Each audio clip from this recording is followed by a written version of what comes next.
Estamos con Carlos Sosa de la firma Panar, que queríamos consultarle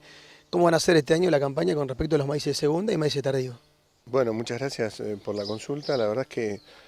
hace varios años que nosotros venimos trabajando muy fuerte en este tema que empezó siendo como una inquietud técnica y hoy, a 22 de noviembre del 2013, tenemos sembrado de la expectativa de maíz un 42% según la Bolsa de Cereales, con lo cual casi el 60% de la siembra de maíz de la Argentina va a ser maíz tardío.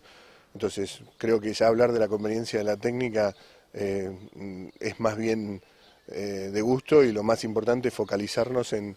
ahora cómo la podemos hacer y cómo podemos obtener los mejores rendimientos. Hablando un poco de eso, contanos qué es lo que está sugiriendo Panar en función de las nuevas técnicas o la aplicación hoy por hoy del maíz de segunda. Bueno, creo que lo primero que tenemos que ajustar en muchos casos es, por ahí aunque parezca una redundancia,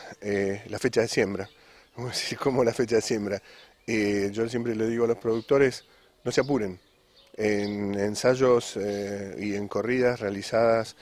por gente de la UBA hace unos años, haciendo estudios climáticos y corriendo los programas, las mejores fechas de siembra para la zona de Pergamino están alrededor del 20 de diciembre, que de hecho es lo mismo que es la misma fecha de siembra que vienen trabajando muchos de los productores de punta, inclusive el que ganó el concurso de maíz de segunda en la Yamba, con rindes de más de 10.000 kilos, está sembrado en esa fecha.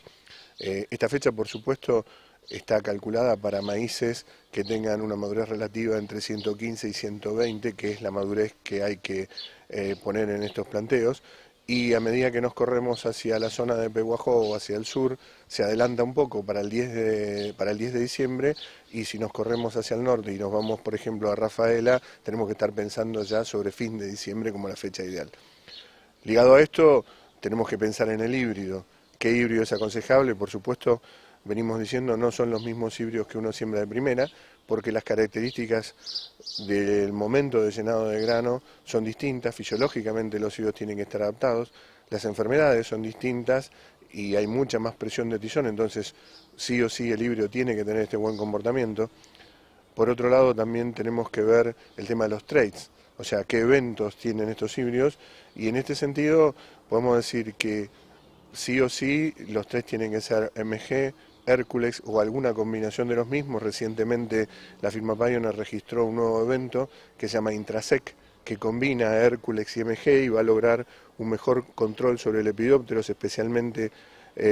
sobre cogollero, que es muy importante, especialmente la ruta 19 hacia el norte. Mucha gente nos pregunta si el maíz tiene que ser RR para la siembra segunda, y en realidad no. O sea, es una comodidad para el productor, pero pensemos que en esta fecha de siembra, aún las malezas más difíciles,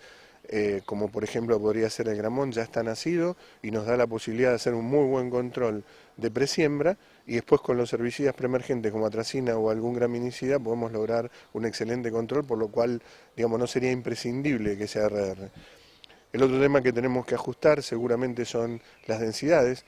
salvo, yo diría, y acá quiero hacer una observación, salvo que vayamos a un planteo muy defensivo en las zonas oeste donde las densidades se bajan bastante, en general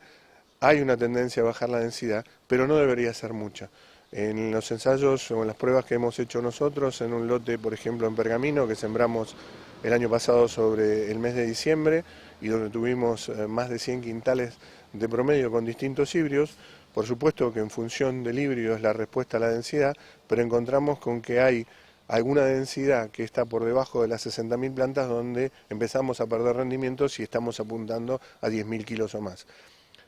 Finalmente, lo que tenemos que también trabajar es el tema de la fertilización, teniendo en cuenta que el rendimiento objetivo va a estar entre los, yo diría hoy ya tendríamos que apuntarle a los 12.000 kilos, y tener en cuenta que en algunos casos, si el cultivo es de segunda, hay un cultivo antecesor que está absorbiendo por un lado nutrientes y por otro lado dejando residuos de fertilización, y que también tenemos más temperatura y hay más movilización de nitrógeno en el suelo a partir, digamos, de la materia orgánica. Entonces, jugando un poco con todos estos factores, me parece que vamos a estar en muy buenas condiciones de poder seguir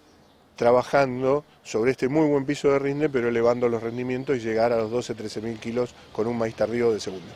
Recién hablabas de ensayos y fundamentalmente hablando en Pergamino y esta zona, ¿cuáles son los híbridos recomendados por Panar para siembra de segunda? Y nosotros tenemos el BGE 6506, como es un híbrido que te reúne un poco todas estas características, a las cuales además habría que sumarle el tema de la calidad de tallo, que es muy importante. Nosotros estamos pensando, y la velocidad de secado, nosotros estamos pensando que estos maíces son para cosechar después de soja,